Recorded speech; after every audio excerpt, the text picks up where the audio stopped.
जत मनी हमरो कहानिया। धान क खेती ना होई रोपनिया, देवघर घूमल जरूरी बदनिया। धान क खेती ना होई रोपनिया, देवघर घूमल जरूरी बदनिया। धान क खेती ना होई रोपनिया, देवघर घूमल जरूरी बदनिया।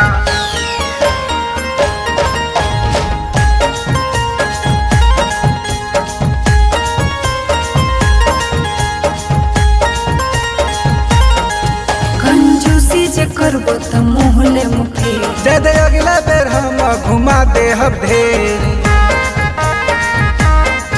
कंजूसी जे करबो त मोहले मुखे, जद अगला बेर हम घुमा दे ढेर। झूठे कहेला कि हम लक्ष्मीनिया। धान क खेती ना होई रोपनिया, देवघर घूमल जरूरी बदनिया।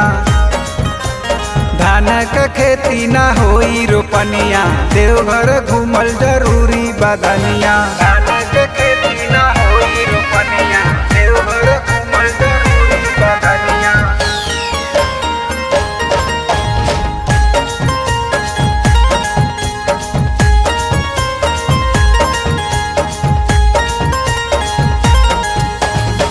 रविन गुप्ता सावन में ले जाई में हरी, जब लड़ लेबे तब का होई है हरी।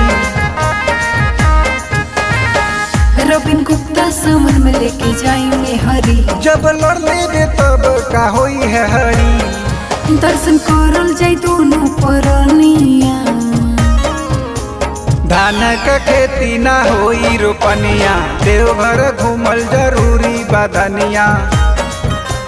धान क खेती ना होई रोपनिया, देवघर घूमल जरूरी बदनिया।